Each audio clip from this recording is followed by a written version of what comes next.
नमस्कार मित्रों, कथा निधि चैनल पर आज हम शिवानी जी की लिखी हुई एक कहानी सुनेंगे जिसका शीर्षक है गांधारी।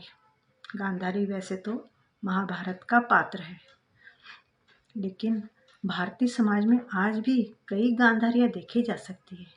हम इस कहानी में ऐसी ही गांधारी की कहानी सुनेंगे। शिवानी जी की कहानियों की खासियत यह है कि एक तो उनकी शैली बड़ी सम्मोहक होती है, उनकी नायिका और नायक दोनों ही बहुत ही सुंदर होते हैं और उनकी कहानी अगर आपने एक बार हाथ में ले ली तो आप आसानी से पूरी किए बिना छोड़ नहीं सकते हैं। तो आइए सुनते हैं कहानी गांधारी। दोनों सखियां आमने सामने बैठी थी।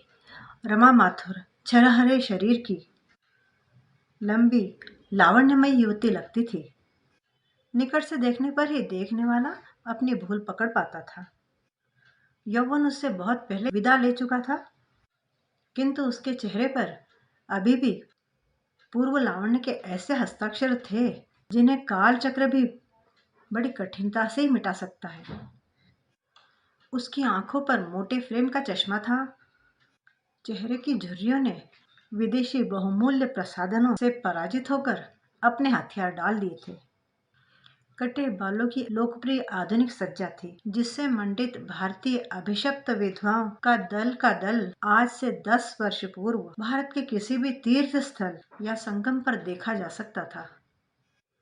काले केशों से का आवश्यकता से अधिक काला रंग प्रायः रमा के साथ के अध्यापिकाओं को संशय में डाल देता था।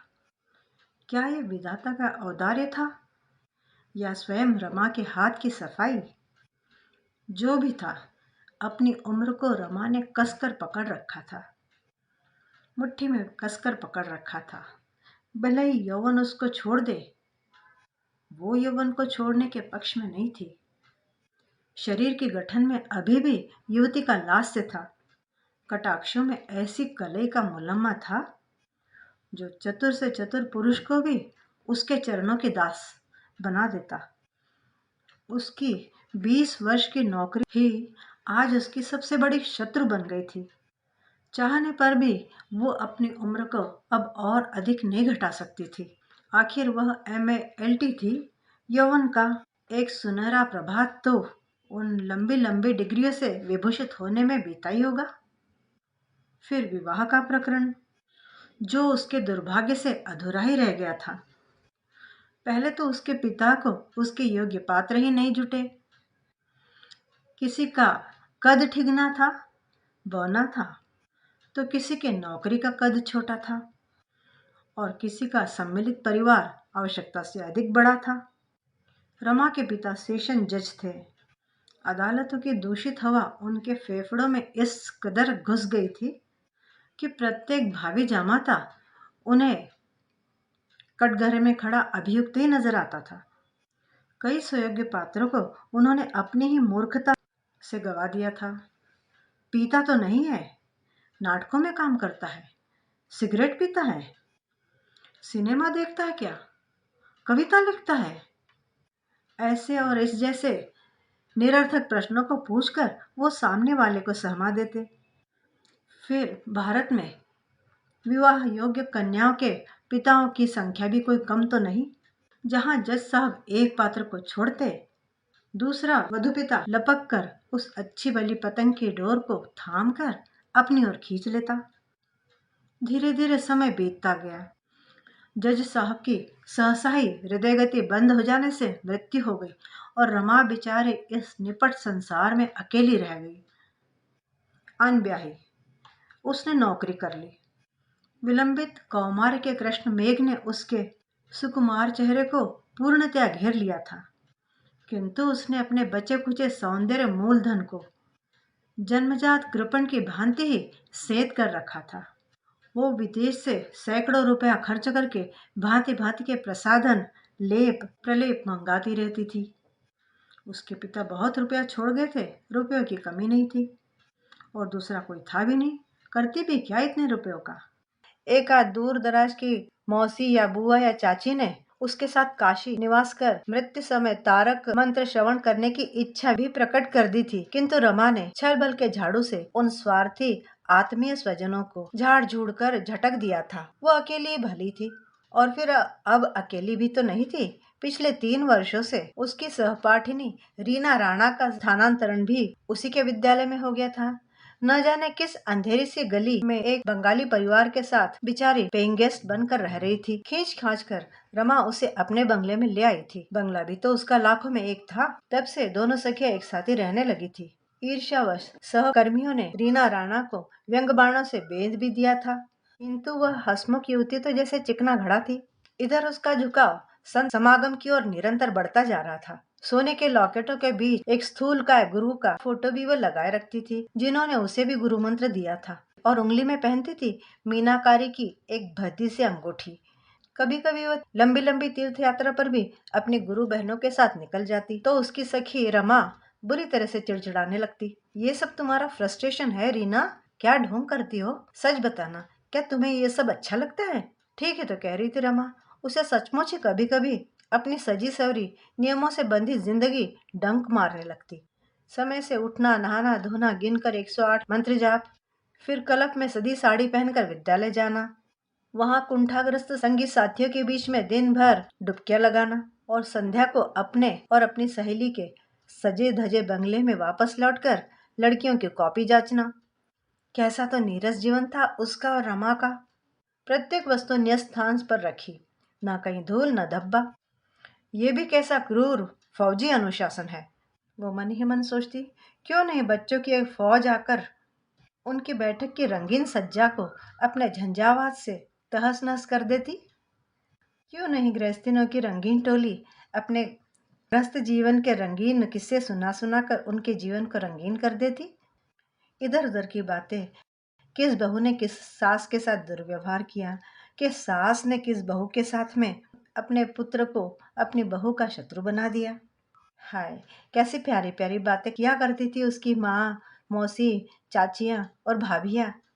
हाथ हिला हिला कर, नथ के जुगनू चमका चमका कर, आंखों की पुतलियां घुमा घुमा कर पूरे मोहल्ले टोले की स्त्रियां मजाक करती, हंसती हंसाती, रोती रुलाती, और वही कार्यक्रम नित्य दोहराती रहती, जिन्हें एक ही ढर्रे पर संसार भर की गृहस्थ स्त्रियां युगों युगा से दोहराती आई हैं।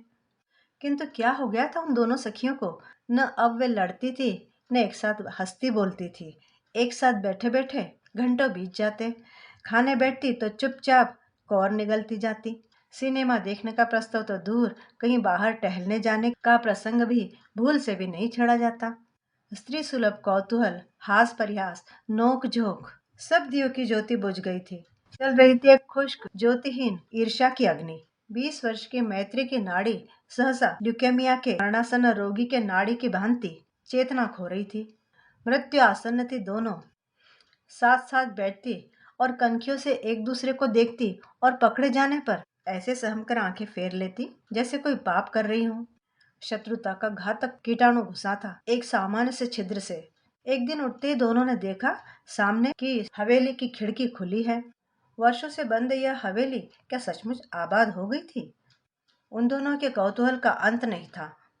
पता नहीं कौन था गृहस्थ, या उन्हीं की बिरादरी का कोई बैरागी।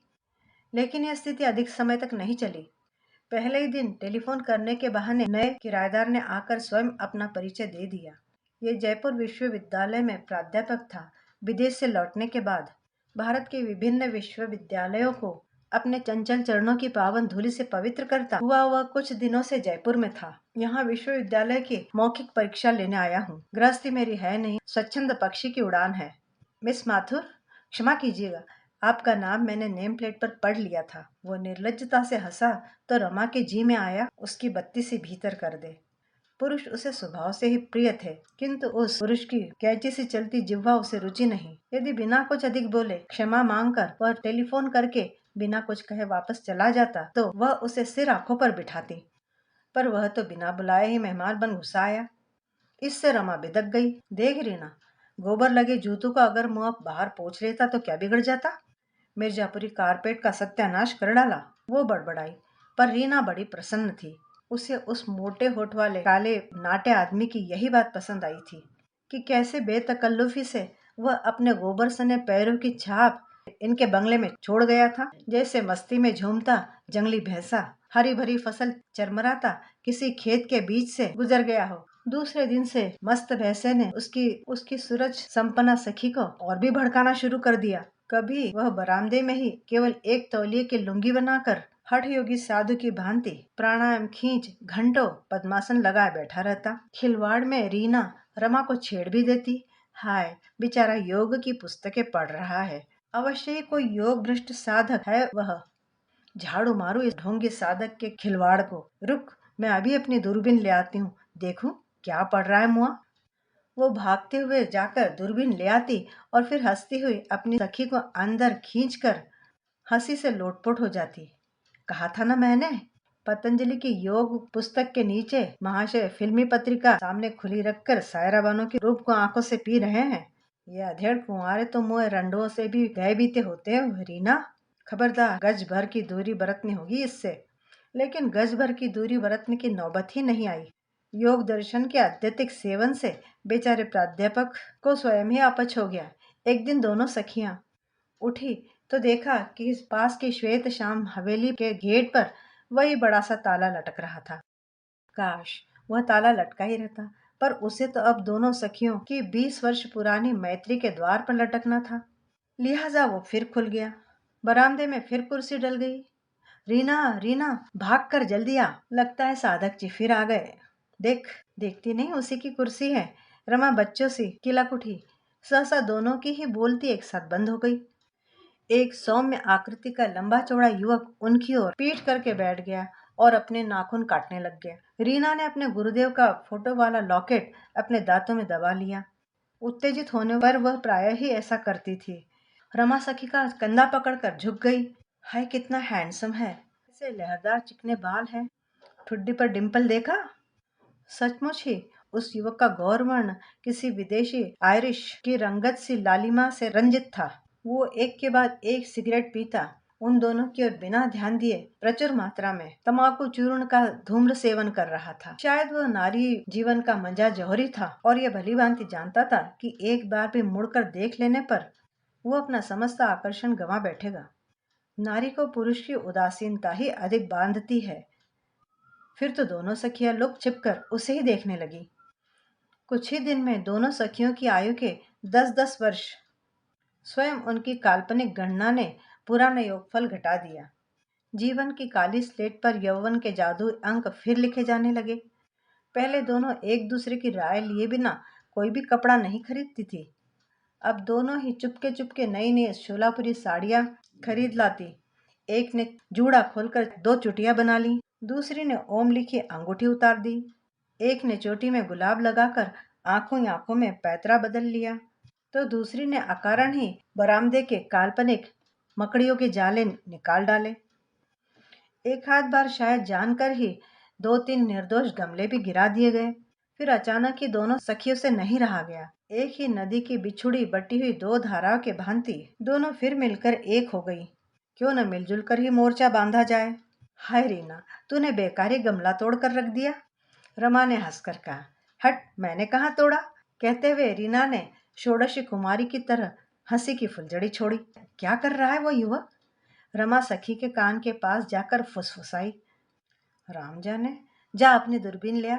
3 गमले फोड़ने के बाद भी रीना अपने हथियार डालने को तैयार नहीं थी। देखना क्या बढ़िया स्वेटर पहने हैं, क्या पता बीबी ने बुना हो। रीना ने हंसकर कहा। मन ही मन उसे 3 दिन के सामान्य से परिचय वाले उस युवक के साथ में अपने सखी का आकर्षित हो जाना कुछ अच्छा नहीं लग रहा था। ये भी ठीक था कि वह स्वयं भी बेबसी उसी आकर्षण की डोर से खिंची जा रही थी। बीवी, रमा ने अविश्वास के साथ हाथ की दूरबीन नीचे पटक दी। हाँ री हाँ, तू क्या समझती, वह अभी तक उस मूर्ख योगी की भांति हमारे लिए कुंवारा बैठा होगा। कम से कम 30 का तो होगा ही। गौर से देखती क्यों नहीं। धूप का चश्मा लगाए है, नहीं तो मैं पुरुष की आंखों को देखकर चट उसकी उम्र पकड़ लेती हूँ। पर क्या गजब की पर्सनैलिटी है रीना, देखकर भूख जागती है। अवश्य पुलिस में होगा। हमारे विभाग में तो ईश्वर ने छाट छाट कर ऐसे कामदेव बिठाए हैं। रीना ने अपने कथन के समर्थन के लिए अपनी सखी को उकसाया। रमा के दिल में रीना के द्वेष की छुरी घप से बहुत भीतर तक धस गई थी। हाय हाय, वो तो मन ही मन अपना स्वयंवर रचा इस मूर्तिमंत मदन के गले में माला डाल स्वयंवर रचने काल्पनिक हवा के घोड़े पर उड़ी जा रही थी कि रीना ने अचानक लगाम खींचकर उसे भूमि पर लुढ़का दिया। चल रमा, भीतर चले, हम दोनों अपने इस बरामदे से नीचे भी कूदेंगे, तब भी शायद यह हजरत रस्मस नहीं होंगे। आज चाय भी यहीं पी ले, देखे कब तक नहीं देखता। रमा ने आंचल कमर में खोस विदेशी मेमो के से अंदाज में आरोह अवरोह युक्त स्वर में नौकर को पुकारा, मंगो मंगो। फिर प्रखरा मुखरा सखीद्वय ने आवश्यकता से कुछ अधिक ऊंचे स्वर में चाय के साथ सामान का आदेश दिया। देखो, 4 फ्राइड पॉरिज, टोस्ट और मक्खन की बट्टियां। बेबी लोग यहीं चाय पियेंगी? मंगू ने मूर्खतापूर्ण प्रश्न पूछा तो 40 साल की दोनों बेबियां झल्ला उठी। अरे हाँ रे हाँ, कह तो दिया। फिर चाय आई, रंगीन प्याले खनके, अंडे की मनभावनी पिलौंदी, सुनहरी टोस्ट की मक्खन लगी तह पर बड़े अंदाज से बिछा, रंगीन नाखूनों से बड़े अंदाज से थामे कांटों द्वारा रंजित अधरों तक पहुंचाई गई। कई बार चम्मचे गिरी, फिर कांटे। अपनी धूर चाल और सूझबूझ पर दोनों सखियां खिलखिलाकर हंसी। पर 5 गज की दूरी पर बैठा अपने व्यक्तित्व की एक ही गोली से 2 चिड़ियों को एक साथ गिराने वाला वह अद्भुत निशानेबाज कानों में शायद रुई के पूरे बंडल ठूंसे बैठा था। अचानक वह हिला। दोनों सखियों की हृदय गति एक साथ बंद होने लगी। अब देखेगा शायद। न चाहने पर भी रीना के मुंह से निकल ही गया। वह गुरुदेव सहित पूरा लॉकेट सुपारी की तरफ उतरने लगी। अभी नहीं, रमा ने पसीना पोंछते हुए कहा। अगर देख लिया तो? रीना ने पूछा। तो जा, तुझे ही दे दूंगी पूरा का पूरा, नहीं तो मेरा। रंजू रंजू, उसने पुकारा तो दोनों कांप गई। पूरे मकान की छत गुंजाता स्वर गूंजा, रंजू रंजू रंजना। रीना ने कसकर रमा का हाथ पकड़ लिया। मांसल कंठ की जैसी गुरु गंभीर गर्जना थी। उसने एक बार फिर अपने कंठ के नगाड़े पर हथौड़ा पीटा और एक ताड़ से लंबी सांवली युवती गोद में एक गोल मटोल शिशु को लेकर आई। लो थामो इस दुष्ट को, मैं सूटकेस बंद कर लूं। ले जा पापा के पास। उसने बड़े लाड से बच्चे को चूमा और पति की गोद में डाल दिया। फिर वह एक सूटकेस खींचकर वहीं ले आई। कपड़ों से अटे मुंह बाएं सूटकेस पर वह बड़ी निर्ममता से उकड़ू होकर बैठ गई और अपने भार से सूटकेस का खुला मुंह बंद करके उसने ताला ठोंक दिया। आप इसे लिए रहिए, मैं सामान उतार दूं। रिक्शा आ गया है, 3 बज गए हैं, 3:30 बजे तो हमारी गाड़ी छूटती है। वह सूटकेस लटका कर चली गई। चंचल बालक रबर की चूसनी चूस रहा था। अचानक पिता का चश्मा देख उसे छूने को उसने हाथ बढ़ाया तो चूसनी मुंह से निकलकर नीचे जा गिरी। वह चीख चीख कर रोने लगा। अब तक दोनों सखियां जैसे किसी मनोरंजक चलचित्र का सबसे सनसनीखेज दृश्य देख रही थी। दोनों की विलुप्त वाणी एक साथ लौट आई। कितनी बदसूरत पत्नी है और कितना सुंदर बालक। रीना ने लंबी सांस खींचकर कहा। अपने बाप पर गया है शायद। कितना रो रहा है, पैरों के पास ही तो चूसनी पड़ी है। क्या टटोल रहा है उसका पापा। इतने ही में उसका रोना सुन माँ आई। अरे ले, कह उसने चूसनी आंचल से रगड़कर उसके मुंह से लगा दी। पति की बात थाम कर बोली, चलिए आपको रिक्शे में बिठा दूं। हाय राम, ये तो अंधा है। रमा रीना का हाथ छोड़ कुर्सी पर बैठ गई। वह युवती पति को रिक्शा में बिठा बरामदे का द्वार बंद करने आई तो सहसा उसकी आंखें बरामदे में खड़ी दोनों सखियों से चार हो गई। नमस्कार, देखिए ना, ऐसी हड़बड़ी में आए कि आपसे मिल भी ना पाए। सिन्हा मामा जी तो आपकी इतनी प्रशंसा करते थे। पिछली बार जयपुर से आए थे ना। डॉक्टर सिन्हा आपके मामा है क्या? मेरे नहीं, मेरे पति के मामा है। उन्होंने यह हवेली अभी अभी खरीदी है। मैं अपनी ननद के लड़के के मुंडन पर आई थी, देहात गई थी, कल ही वापस लौटे हैं। आपके पति की आंखों में क्या कुछ परेशानी है? रीना बिना जड़ खोदे मानेगी थोड़ी। रमा के मन में आया कि उसे जोर से चाटा जड़ दे।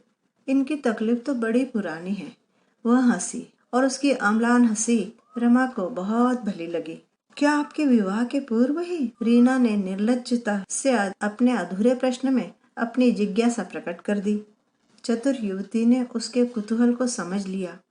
हाँ, वह उदासी से बोली, मेरी सगाई के तुरंत बाद एक वायरस इन्फेक्शन में इनकी दोनों आंखें जाती रही।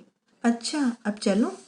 उसने नमस्कार की मुद्रा में अपने दोनों हथेलियां जोड़ी भी नहीं थी कि क्रूर प्रश्न के रूप में रीना ने अपनी अंतिम गोली दागी। क्या आपका परिचय इनसे विवाह से पूर्व का था? प्रश्न स्पष्ट था। क्या आप विवाह से पूर्व इस सुदर्शन युवक को अपना हृदय सौंपकर उसके दृष्टि खोने पर अपना हृदय वापस नहीं ले पाई? नहीं। सरल स्वच्छ स्मित से उसका सांवला चेहरा दीप्त हो उठा। हमारे समाज में तो पति से परिचय विवाह से पूर्व नहीं, बाद में ही होता है। फिर मैंने तो इनका नाम भी कभी नहीं सुना था। और जब सगाई हो ही गई थी तो फिर तोड़ने से लाभ ही क्या था? मेरे पिताजी की भी इच्छा नहीं थी कि विवाह हो। मैंने ही जिद की। वह द्वार बंद करके चटपट सीढ़ियां उतर गई। रमा को लगा वह सांवली युवती बदसूरत नहीं, संसार की सबसे खूबसूरत युवती है। अंधे विवश पति का हाथ थामने के लिए उस त्यागमयी गांधारी ने स्वेच्छा से ही अपनी आंखों पर पट्टी बांध ली थी। दोनों सखियां सोच रही थी कि वे दोनों कितने तुच्छ हैं, कितने तुच्छ। मित्रों, कहानी गांधारी आपको कैसी लगी? मुझे कमेंट का इंतज़ार रहता है। आशा करती हूँ आप ज़रूर कमेंट करके बताएंगे आपको कहानी कैसी लगी। मिलती हूँ दोबारा ऐसी बढ़िया सी कहानी के साथ। तब तक विदा। आपका दिन शुभ हो।